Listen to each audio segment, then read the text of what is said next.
Hello বন্ধুরা, আমি বর্ণালী দাশগুপ্ত মৌলিক তোমাদের সাথে আজ একটি নতুন রেসিপি শেয়ার করতে চলে এলাম।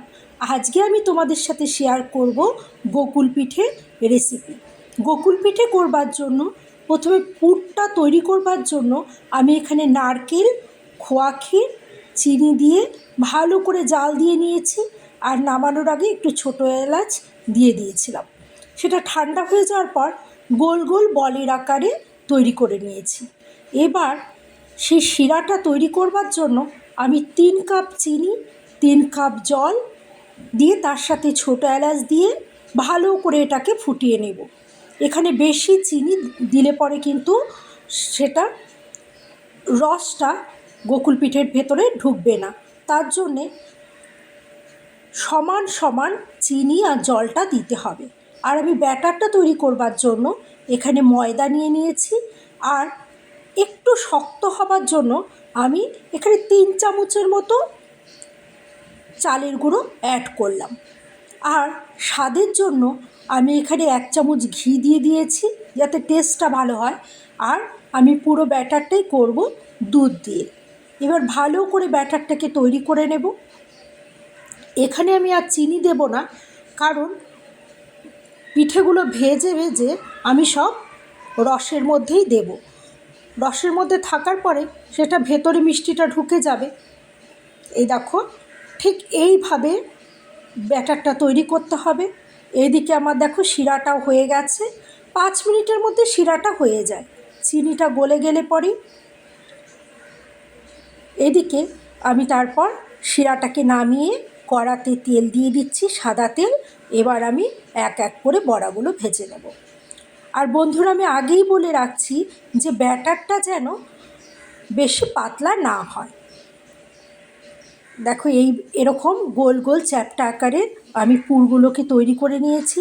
এবার একটা একটা করে আমি এই ব্যাটারের মধ্যে দেব আর তেলের মধ্যে ভেজে নেব। আর দেখবে তেলটা যেন একদম পুরো গরম হয়। আর আমি এটা একদম মিডিয়াম টু লো ফ্লেমে হবে, না হলে কিন্তু উপরটা লাল হয়ে যাবে আর ভেতরটা কাঁচাই থাকবে। দেখো, আমি চামচ দিয়ে দিতে গেলাম কিন্তু হচ্ছে না ভালো, তার জন্য হাত দিয়ে, যেটা আমার সুবিধে, আমি হাত দিয়েই দিচ্ছি। এটা চামচ দিয়ে নিতে গেলে অনেকটা সময় লাগে।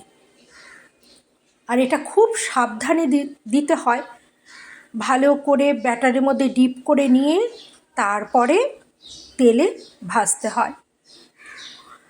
আর বন্ধুরা, আমি বলছি গোকুল পিঠে হচ্ছে পিঠের রাজা। এটা বানানোও যেমন সহজ, খেতেও তেমনি টেস্টি।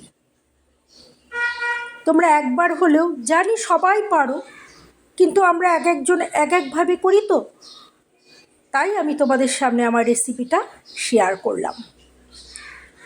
এবার ভালো করে এরকম করে দিয়ে, এটা দিতে সময় লাগে, একটা একটা করে অনেক সাবধানে দিতে হয়।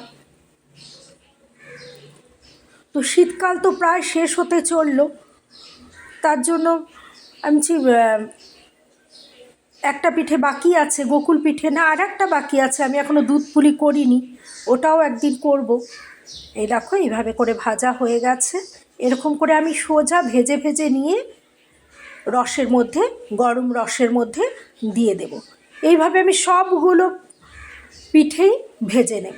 তখন সব পিঠে ভেজে আমি রসে দিয়ে তারপর এটাকে আমি চিনি রসে একটু 3-4 মিনিটের মতো ফুটিয়ে নেব, যাতে ভেতরে রসটা ঢুকে যায়।